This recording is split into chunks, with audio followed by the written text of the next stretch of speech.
want our kids to cooperate with us because they care about us, right? So we want to kind of have those, put in some deposits in that relationship bank account so that when we have some deposits, maybe 5 good positive deposits in there before we pull a withdrawal like this, right? And so we might say, we have to tell them how the behavior affects us, what are the consequences on us and how it makes us feel.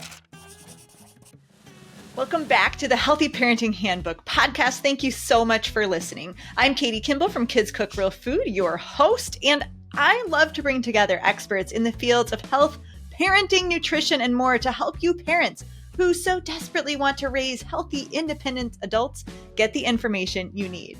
Today's interview is with Hunter Clarke-Fields, and she, in a way, has written a book that is a parenting handbook because it's all about keeping your cool as a parent, whether your toddlers are throwing tantrums or your teens are melting down in their own special way.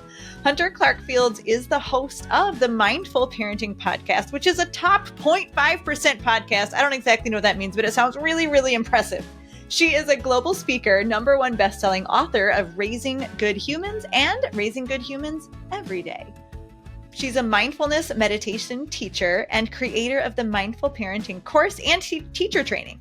With over 20 years of experience in meditation and yoga practices, Hunter has taught mindfulness to thousands worldwide. She's also a mom of 2 daughters, and we have a delightful conversation today about mindfulness. We will define it. We'll talk about why parents need it. We'll talk about how parents can make it happen and the amazing things that will occur in your household, in your family, and in your parenting and in yourselves when you take that mindful attitude.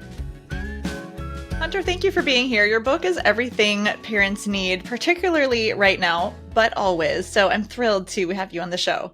Thank you. That's so nice of you to say. I really appreciate it. Well, tell us how you got so passionate about mindfulness, and then particularly what you do. The spin you put on mindfulness that not everyone is doing is the parenting thing. I mean, I got passionate about mindfulness because I desperately needed it. I got a book in high school from my local bookstore because I just was like, I'm a highly sensitive person. I always felt things very deeply. I could be on like big highs and then big lows where I just felt like I couldn't handle life. And so I feel very grateful to have happened across one of the many books by the author Thich Nhat Hanh, who's a Zen Buddhist master who's recently passed, but he became like one of the sort of main teachers in my life, gone on retreat and things like that with him. But I just started reading about it for 10 years, really became passionate, learning about it. And then lo and behold, when I actually started practicing, it was a huge game changer in my life. It really helped me to have more equanimity. Like I would feel things in such extremes. Like I would feel like I just, every week or two, I would fall into this like pit of despair and just feel like I couldn't handle life. I had panic attacks. I taught high school for a couple of years, and I remember having panic attacks in the parking lot. After I started, like 2 or 3 months after I finally started a meditation practice, sitting for 10 minutes a day, 6 days a week. And I remember 2 or 3 months after that, like just thinking, oh, I can't do this. I'm just sitting here thinking the whole time. This is not actually working for me. Maybe it's something's weird about me. It doesn't actually work for me. But then I looked back at over my life, like outside of the practice at that time, and I hadn't fallen into any of these pits that I had fallen into for 27 years of my life until then. And it was just a huge, huge game changer. Yeah, it really, really helped everything in my life at that point. I'm so curious because if I'm following the story right, I think you said you started reading about mindfulness in high school, but it wasn't until nearly 10 years later that you actually tried it. Did I hear that right? What took so long, Hunter? What in the world? I know. I would do practice mindfulness in little ways. So some of the ways I started is that in college I took a yoga class. I had started running in high school, and I used to run in high school. I ran to like a Wu-Tang Clan and 9 Inch Nails cassette in my Walkman that I would just be like super into. And then, so in the name of like practicing mindfulness, I started running without any Walkman at all and just practicing to be present.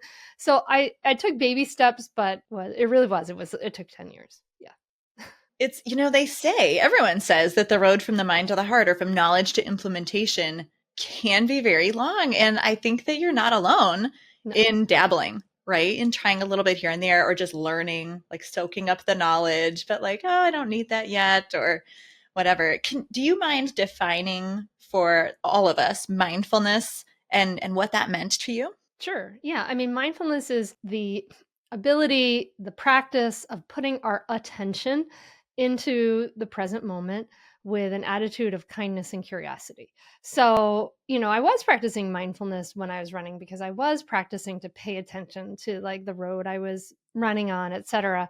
And it's different from, it sounds pretty simple, right? Like, okay, we're just being present with kindness and curiosity, but it's kind of different from the way we actually are in everyday life. Like, you know, chances are, like, when we're having a conversation, we're thinking ahead to what we're going to say next, or we're with our kids, but we're kind of planning our meal, maybe. we're, you know, we're doing a lot of like kind of planning, doing future stuff. We're lost in the past. We're often not really present. And it's not like, I'm suggesting a mindfulness practice is going to like make every, great. Like it'd be wonderful, like if we all became enlightened, but I don't think that's really going to happen. You don't have to become the Dalai Lama at all. But it is really good to have the ability to be present when you want to.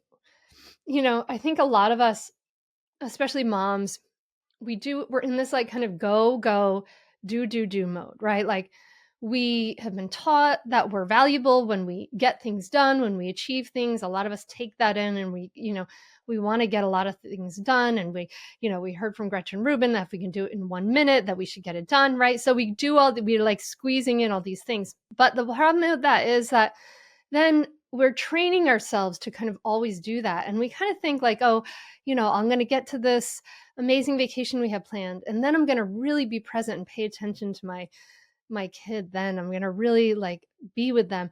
And then we get to that vacation and we realize like we might want to be present, but we can't, because you've actually trained your brain to always be looking ahead to the next thing. So if we don't practice being present kind of on a daily basis, we kind of lose that ability, that muscle, right? So it is like, it's what we practice grows stronger. So it allows us, not only like for me, it was a big deal in parenting because I had a big temper and I was yelling. So it really, really helps us with that, to help us like be less reactive, but also just to be there, right? To like, this is this one wild, precious life we have. This one, we have 18 summers with these kids, maybe like what it, we have this short amount of time. So let's try to be there for it. I think that's an incredibly important piece of it. Yeah, we call it a practice of mindfulness for a reason. It takes practice. And I feel like you were just in my head in a freaky way, because I don't know how you knew I think about meal planning when I'm with my kids. No one else does that in the world. And when you included in your definition that, it's about being present with kindness and curiosity, Mhm. my first thought was, yeah, most of the time, if we are present, we're present with drive and productivity, which is a little Or different tone, a judgment. little different feel than kindness and curiosity. So I'm hoping that we're getting a lot of parents thinking. And in your book, you share a mindfulness parenting manifesto. It's really good. Get the book, read it. But I do want to read 2 lines from it. Mindful parents value wisdom over reactivity, empathy over obedience, and begin anew every day. Mindful parents live what we want our kids to learn, knowing that the best parenting is in modeling. So let's dig into the parenting part. Why is mindfulness particularly important for parents? Well, I mean, I think the biggest reason, is for it to help us be less reactive, right? To help us make some conscious choices. We tend to, as we get, to help us reduce our stress, be able to engage our whole brain, right? If we're in fight, flight, or freeze, we're impaired. We're not able to use that like slower part of our brain, prefrontal cortex area, which is, the problem solving ability, verbal ability, impulse control, right? It's like so important. So we want to be able to make a choice. And that's like, I remember feeling so frustrated and so guilty as my temper would arise and I would yell, and then I would feel so guilty about it and I would blame myself. But the interesting thing about it is that it was exactly what I wasn't choosing. Like it was exactly what I didn't want. I was anti choosing to yell, yet I was still yelling. And that's really important for us to understand, is that we're not making a choice. It's not our fault. We're not consciously choosing that. So how do we get to a place where we can say, I heard about this great way to respond from these wonderful people. I would like to choose how I want to parent. I would like to choose to respond to my kid in this way that is more skillful, rather than repeating the unskillful patterns maybe of my parents, right? So I want to be able to choose that. Well, how do we choose that? Well, we have to be able to kind of make this little space between the stimulus, the behavior, whatever's happening, the chaos, and your response. And that's like the key to mindfulness. And in the manifesto part that you read, it talks about beginning anew again every day, because that is incredibly important, right? Like it's a practice, we're continually beginning anew. We're not going to be perfect at it, but also like this idea of wisdom over reactivity. So that's kind of this idea of like, can we tap into our wise, compassionate self, knowing that we're modeling, right? Wisdom to know that if I yell at my kid for yelling, that doesn't send a great message. If I tell my kid to go to their room when they're fighting with their brother, I'm actually not teaching them how to deal with conflict within siblings, right? Like that's the kind of wisdom that we want to be able to tap into. Like what are my choices and my actions teaching my child? And what am I modeling? Am I modeling conflict resolution? Am I modeling listening? Am I modeling, all of the things we want to do?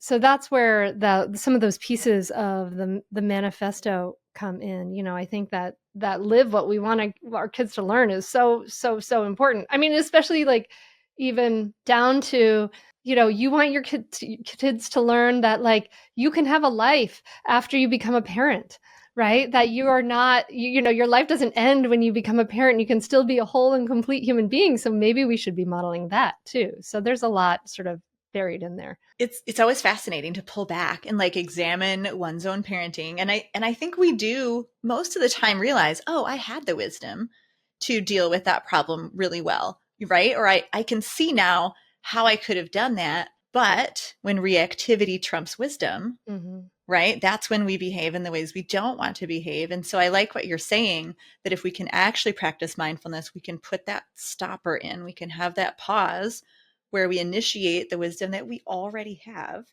instead of those reactions and that anger and those bad habits.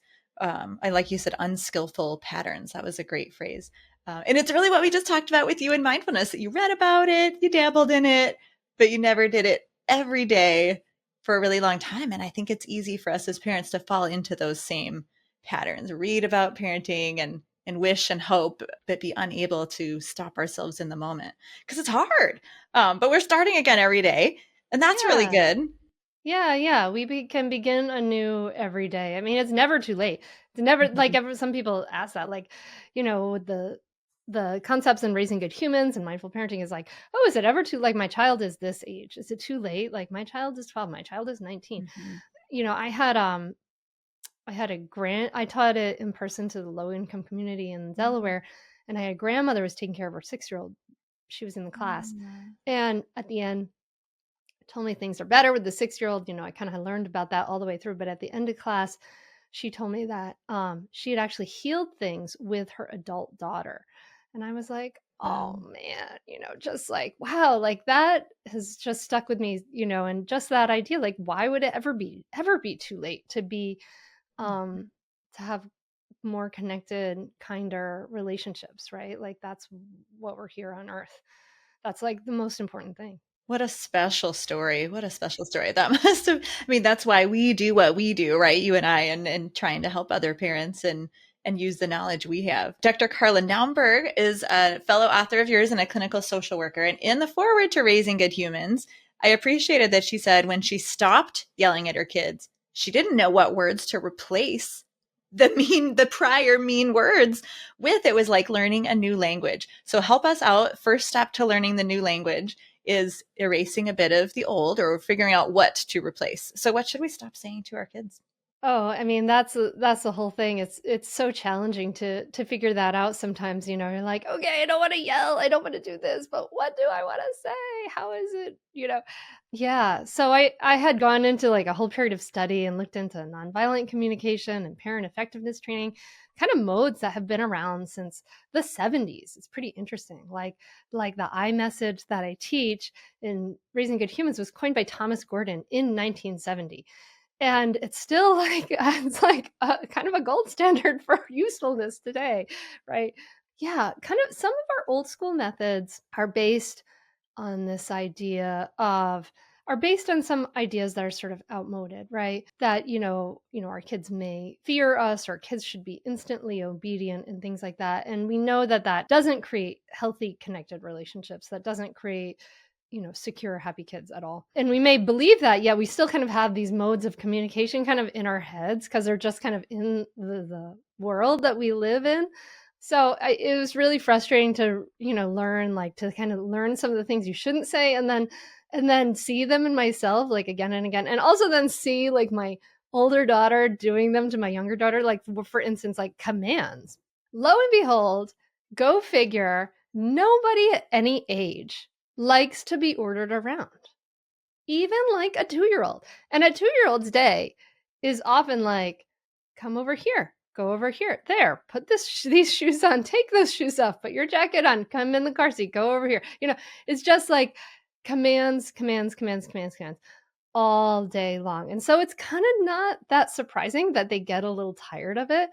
If somebody was doing that to you, you would be so sick of it. If you could imagine like your parenting partner just, being like, wash the dishes, make the bed, go over here, mop the floor. Like you'd be like, I mean, at least me, I would get all like unhappy with that situation. Commands are a little bit unskillful. The problem is that they just cause resistance, right? They're not actually very helpful in that they cause some resistance in our kids. What's the flip on that? What's the flip on commands? The skilled response. Okay, yeah, yeah. Instead of commands, a good way to think about it, kind of an easy way to think about it, is to think like, well, if my respected auntie were here, how would I ask her to put on her shoes to go outside? Right? So, and also sometimes you can think about it like, if my friend's kid were here, how would I say this to my friend's kid? Somebody I'm not quite so exactly close to, right? The some of those are switches that can help us to shift into a more respectful language. And that some people listening to this might say like, "Oh, this sounds annoying, and this sounds like kind of like hip dippy, like liberal BS, who knows, right?" But if you think about it, when we go back to the idea of modeling, right? Like all of our parenting is in modeling. So every time are talking to our kids, to other people in the house, we are modeling for our kids how to speak. So if we are just barking orders all day long, guess what your kid's going to learn to do? Bark orders at their younger sibling. And that's what I definitely heard my Mm. older child doing for her, baby sister a long time ago, is barking some orders. And then I was like, oh no, that's what I sound like. Oh my gosh. So it actually, when we speak respectfully to our kids, hey, it's time to go. Would you like to, your shoes, whatever you want to say, whatever you would say, right? Your shoes are over here, or here's your shoes. Mr. Shoe wants to go on your feet if you have a really young kid, or whatever it is, right? Like if you speak in a way that's a little more respectful, then that's what your kids are going to learn to do. And eventually that's what the way they're going to speak to you. They're not going to bark orders at you or other people. They're going to learn to speak in a way that's more respectful. Sure. And it can be a lot more effective. Mm-hmm. My daughter, who's 16, helps me out at church school. Monday nights, we have third graders, and we have some struggle bus kids who don't like to do anything. And I reminded her, like, well, because her response was, oh, like they just won't listen. They just won't listen. And hearing you talk, I'm like, oh, she's kind of looking for that obedience, but they're not able to give that to her. And so we talked about, like, have you given them choices, right? Do you want to put your shoes on first or your coat on first? Or do you want to use a pencil or a marker? And so that can be another really good strategy. You mentioned iMessages. And if someone didn't know what that meant, they would think Apple device. But I know Yeah. that's not what you mean. Tell us what an iMessage is. It's another great strategy. So an iMessage is when we have a problem with our kids' behavior, say there's a mess in the kitchen or something, right? And it's causing us a problem, then how do we express that to them? Some ways we might have said it that are not so skillful might be like, what's wrong with you? Like, you left this big mess, and why didn't you clean it up? It's something like that, which is blameful. And then you kind of saying like, what's wrong with you means like that kid's characters in question, right? So kind of the unskillful ways of getting our needs met and expressing our needs are you messages. You made a mess. You should clean it up. What's wrong with you? That kind of thing. And that's not so skillful because the kid, or whoever you're talking to feels kind of attacked, and they either resist or they submit. But to submit is to kind of admit, oh, there's something wrong with me. I stink. I'm a terrible person for whatever, right? So instead, we want our kids to cooperate with us because they care about us, right? So we want to kind of have those, put in some deposits in that relationship bank account so that when we have some deposits, maybe 5 good positive deposits in there before we pull a withdrawal like this, right? And so we might say, we have to tell them how the behavior affects us, what are the consequences on us and how it makes us feel. So, honey, when you leave the crumbs all over the counter, I feel so frustrated, and it gives me or dad a bunch of extra work to do. And then stop. And you wait. And you don't expect them to instantly say, oh, why, yes, mother, I'm so sorry. I'd be happy to clean up that mess instantly, right? Like, that's not going to happen. But what's also not going to happen is that they're not going to be resistant. Because you're basically saying, when this is here, I feel frustrated. And it's basically a statement of fact about how I'm feeling. So it causes less resistance, and it helps them to then be more cooperative. And create more empathetic human beings also Mm-hmm. as they grow. That's a modeling in itself. Why do we use British accents when we're trying to be polite? Isn't that funny? Like, those doggone Brits, they sound so polite. No, I will not. I promise I won't expect my kids to cop a British accent. So when we think about the struggle, like a big struggle for parents is, I always said I wouldn't be a yeller, and yet here I am. I just raised my voice, or I used a voice in my house. If I just use even like my business voice is what I call it. I've got a highly sensitive child who say, you yelled. I'm like, I didn't yell. I'm yelling No, now. you don't know what yelling is. I wasn't yelling. That was just talking in my business voice. So this can get very tricky. Yes, and yes, I've yelled as well. So parents would love the magic pill, Hunter, to stop yelling. What do you got for us? Well, yeah, I mean, so I've done a lot for this, and I even have like a course called the Stop Yelling Formula, and it helps in that you're practicing an alternative response.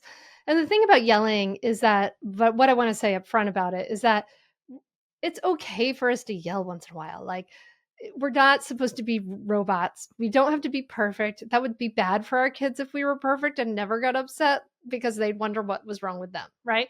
Going back to modeling emotions and then how to recover from emotions.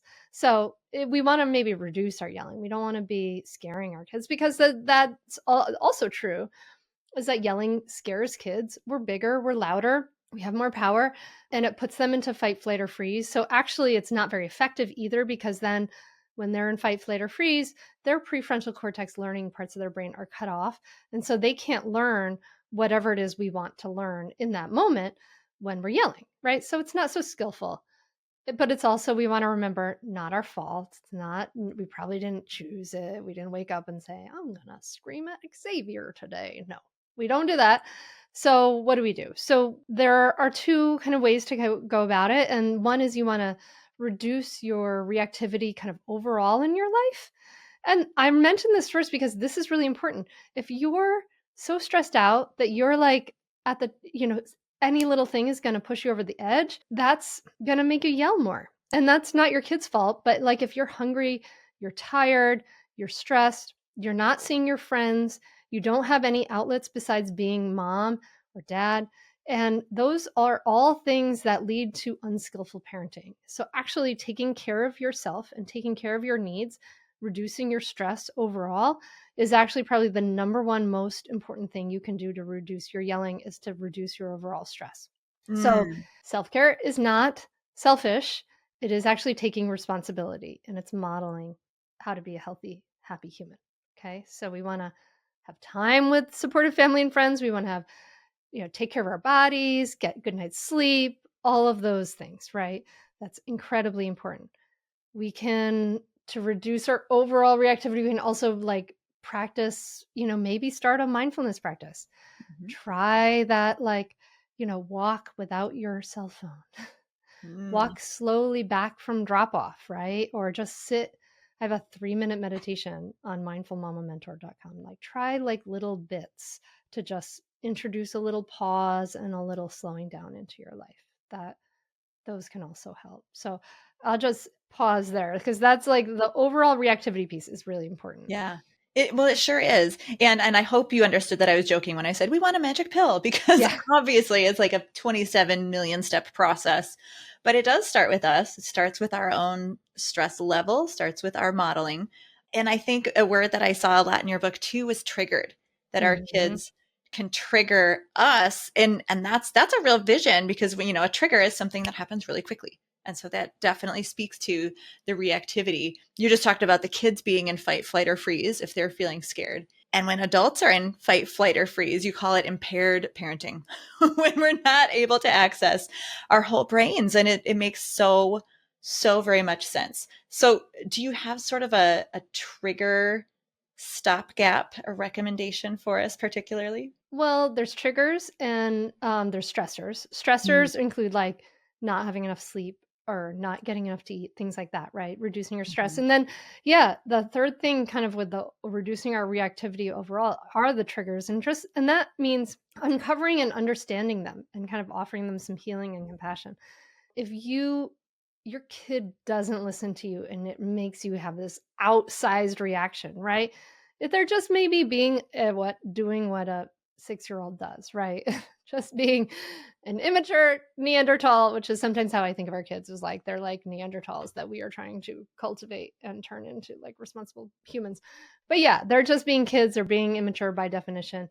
And it causes an outsized reaction in us that might be a trigger from your childhood, something that was, some unresolved wound. And it really helps to journal about this or talk about it with a therapist or talk about it with a friend, talk about it with a sibling, just to start to uncover like, oh, I had this big reaction there. How did I react when how did mom and dad react when I did something similar when I was a kid? And, what were some things that happened? And maybe you can start to uncover it. Maybe you won't.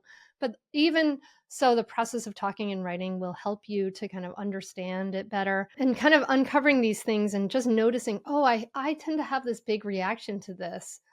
That's my stuff. That's my baggage. It's not about my kid, really. It's not they're being a normal kid. I'm having a big reaction to this, and I want to actually model some more skillful ways to resolve conflicts or to take care of feelings. So then we get into in the moment, right? What do we do in the moment? So uncovering our triggers helps, reducing stress helps, a mindfulness practice helps. And then in the moment, you want to just realize like, oh, if I'm about to yell, we want to realize that it's like, oh, it's all about our biology in a lot of Mhm. ways. Sometimes going back to that idea, we talked to Katie earlier about willpower. Like, I thought I had this choice to just not. Don't believe that you have willpower. Like, that's not going to help you because you might say, oh, I listened to this conversation on Katie's podcast with this woman, Hunter, and she said I should be calm parent and I should be less reactive. And so I'm going to be calm, calm, calm, calm. And then I'm screaming at my kid, right? So it actually doesn't help to pretend to be calm. It Mm. doesn't help. Your kids can see right through you. Have amazing BS detectors. They Uh-huh. know they know when you're not really feeling that way. So it actually is very helpful to say something like, "I'm starting to feel irritated right now. I'm starting to feel frustrated." That's a very skillful thing to do because they've actually done fMRI studies that show that it takes down the temperature, your Mhm. emotional temperature in your body. It makes you more able to access your whole brain. It helps you to feel more relaxed if you just name your feeling. This is called Just to name it speak to it. tame it. Wow. So simple. So like start to say, I'm feeling frustrated. I'm feeling irritated. You might even say, I'm feeling like I'm going to yell soon and I don't want to. That's super nice and skillful to say around your Mhm. kids. That's great. And then you might do something, you might remove yourself. You might take a break. Mhm. Like, I'm going to take a break for a minute. You might just, if you have little ones, you might turn your back. If you have big ones, you might just walk away. And then you just want to use some resources. Like, this is all biology, right? Like, that fight, flight, or freeze system is the first and most fully developed system in Yeah. newborns and in all mammals, heck, in reptiles, right? Like, so, I mean, this is really deeply ingrained stuff. So we want to just calm that mind body system and so that Mhm. we can use our whole brain. And what do we do? Extended exhales. You take a deep breath in. Let's do it. Deep breath in for 4. Exhale for 6.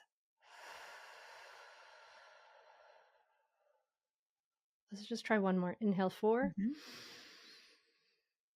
Exhale 6.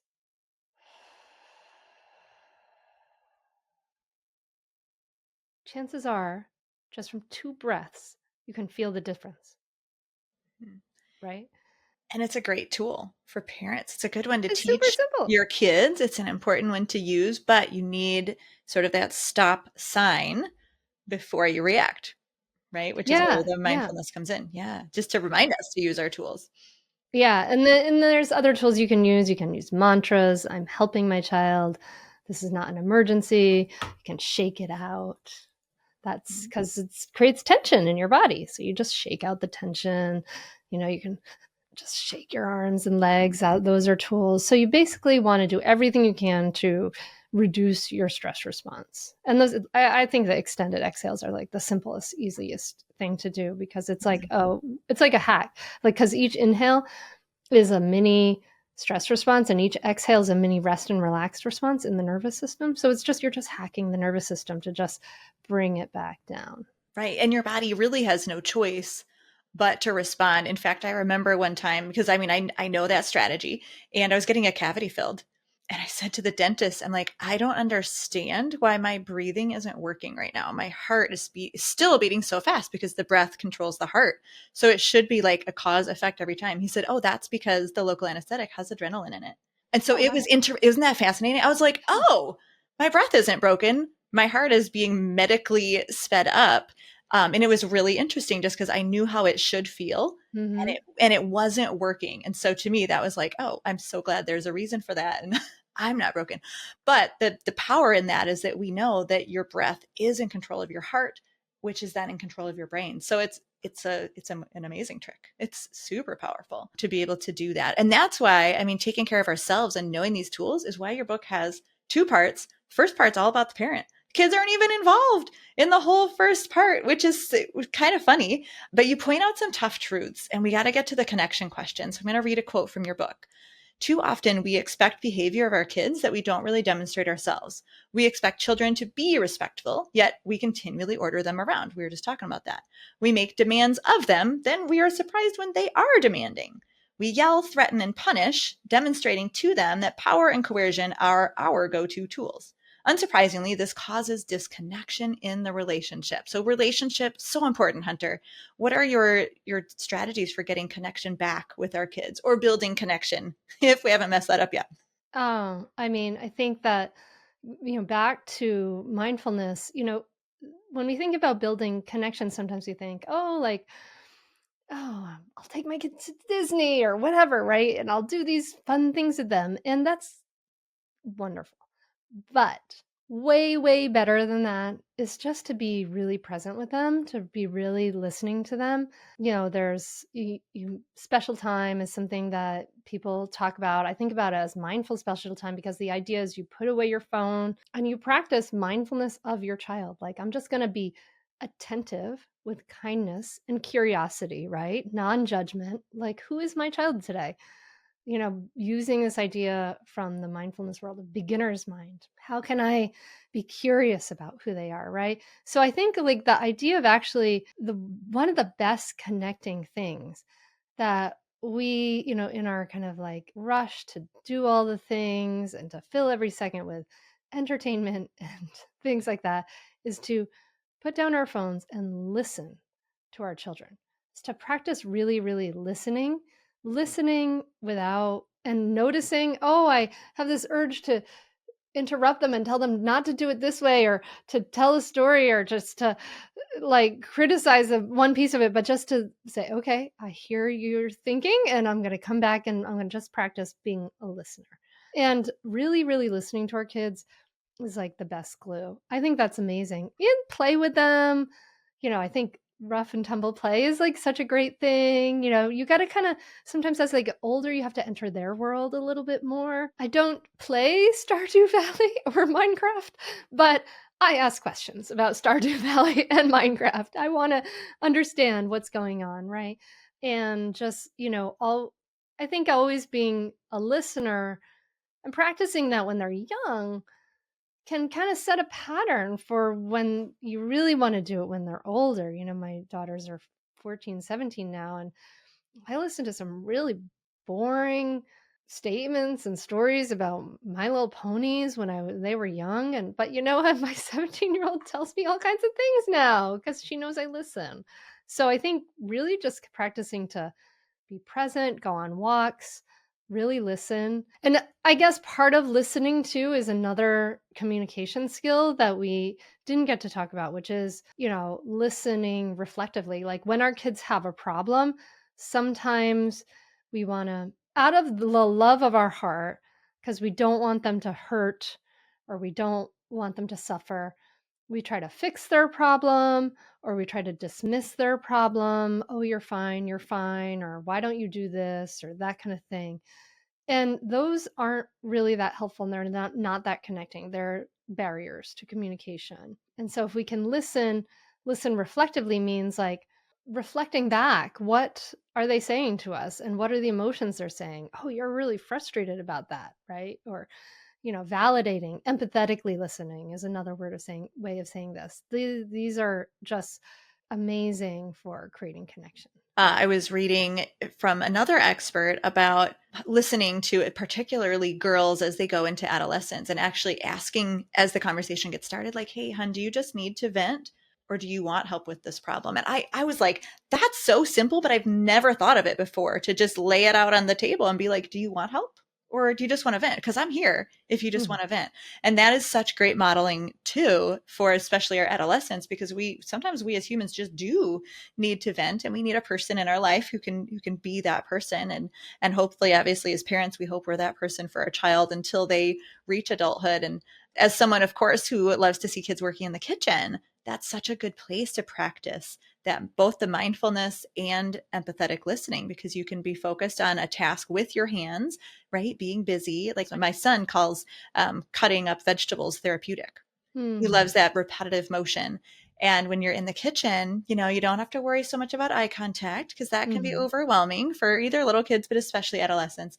And you're just working together. You might have periods of silence, and then the stories will start to come out, which is such a beautiful thing. So of course, get your kids in the kitchen. It's a great place to practice all of this. We talked about adolescents a little bit here and there, little kids here and there. What about tantrums? Because I feel like tantrums and mindfulness are about as far away as you can get in the in the dictionary of parenting. Do you have like specific tantrum strategies for little ones? When your kid is a full-on tantrum, I think it's just helpful to realize that there's nothing you can do except be present for them.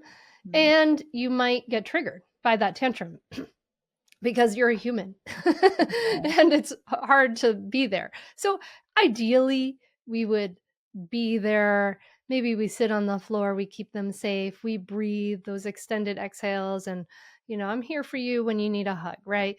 And realistically, like, it's also okay to take a break and to say, I'm having a hard time right now. I'm going to take a break. I'll be right back.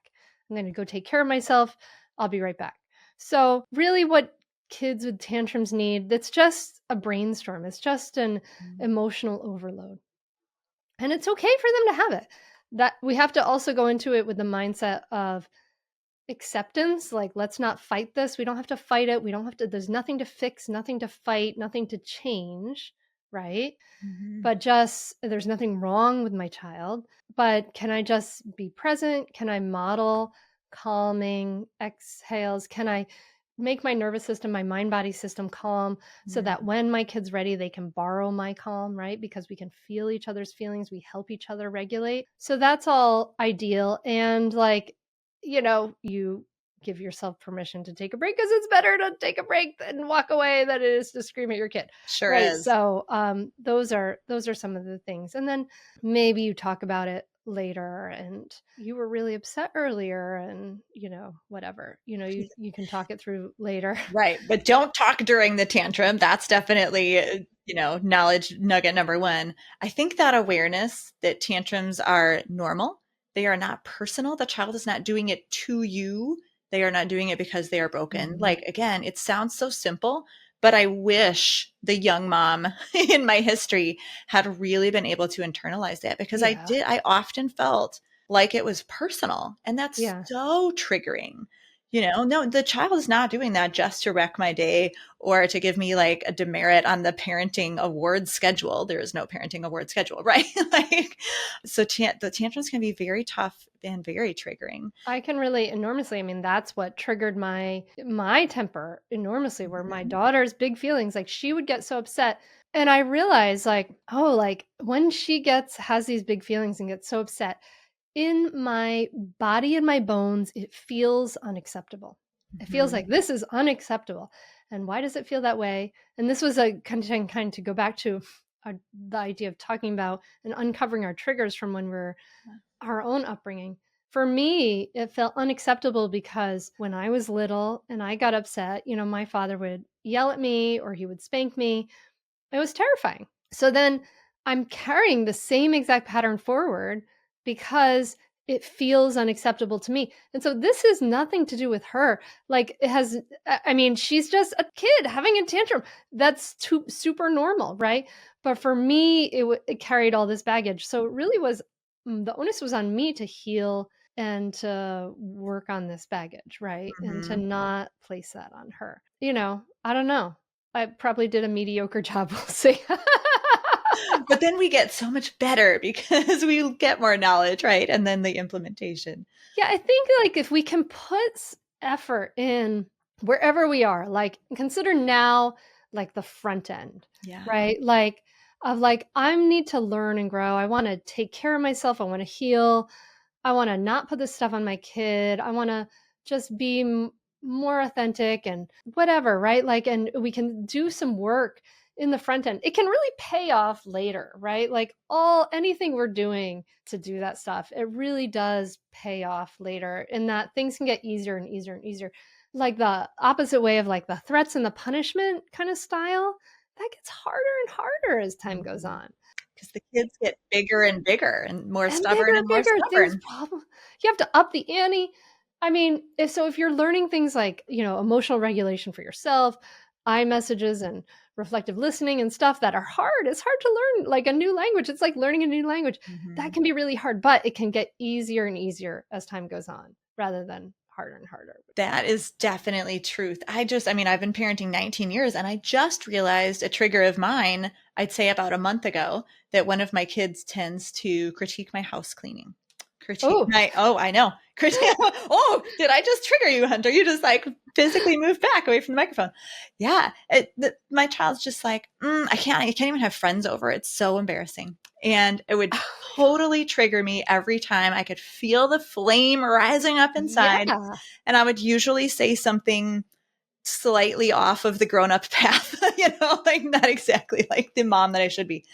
And at some point, I realized, wait a second, this is not my problem. I do not have to. It is not part of being this child's best parent to necessarily keep every paper off the counter. And so I completely started changing the way I responded.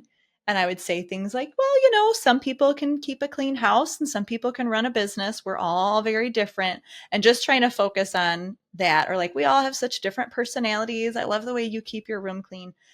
And it has reduced the number of comments Mm. from this child already in a month. But I can feel the lack of trigger is so much better.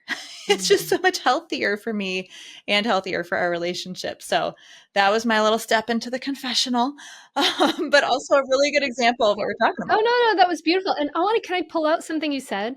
Because Yeah. you said something really skillful there, which I love, and I teach my parents this, and you said, "It's not my problem." Mm, And I think that's so this is such a helpful parental mantra at times, is not my problem.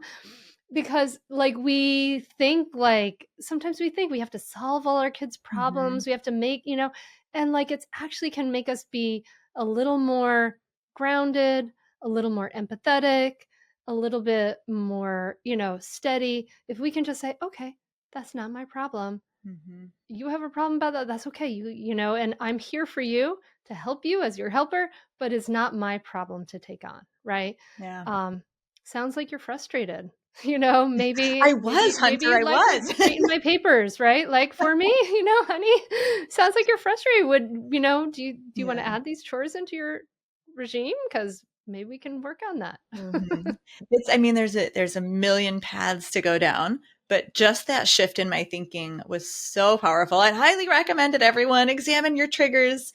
Tell yourself they're not your problem. Your child is not trying to be mean to you. They're not capable of that. Your book, Hunter, Raising Good Humans, everyone go request it at your library, put it in your Amazon cart, go to bookshop.org, Raising Good Humans. It's wonderful. It's packed with stories. You share your stories. You share lots of other parent stories. You have wisdom from dozens of experts and other authors. I always love that. Like, I can feel that it's a very well researched book, and it has action steps and checklists for those of us who might not get so excited about research. Where can people connect with your wisdom? And obviously, grab the book, Raising Good Humans, but where can we find you online? Everything's at mindfulmamamentor.com, and I do the Mindful Mama podcast. It's been going for 10 years, so find Amazing. me there. Yeah, I'd love to connect and see. We have book club questions on Mindful Mama Mentor and all kinds of stuff. Beautiful. And that's Mama MAMA. Hmm. And you also have a free gift over there at mindfulmamamentor.com. You just yelled. What's that free gift about? Well, I mean, we're all going to be human, right? That's, permission to be human, everyone. We got that. But we're all going to yell from time to time. So when you yell, if you just yelled, what do you do then to repair that Mm, relationship? How can you communicate that skillfully? I have an easy printable PDF for people to grab. beautiful. And we always end with a message of hope, which you just did. The fact that when we yell, if we yell, we will yell, we can repair that relationship. And all of the tools that you've given us in this interview are so super helpful. Thank you so much, Hunter. You're welcome, Katie. It's been a real pleasure. I really enjoyed it. Thank you. Thank you for listening to this episode of the Healthy Parenting Handbook podcast. I hope your brain feels fed and your heart feels full and that you feel connected, knowing that there are other parents on this journey with you. We're just trying to raise healthy, independent adults. And the next time you think, man, there is no handbook for this job. Now there is the Healthy Parenting Handbook. Look up the podcast wherever you listen to your podcasts. Please leave a review, my friends, as that helps other parents who need this information to find us. And of course, subscribe. That's a huge help. You can also look for our shorts as a reel on Instagram at Katie Kimball Kids Cook, or subscribe to the Healthy Parenting Handbook Shorts channel on YouTube. You'll get those bite-sized portions of healthy parenting advice.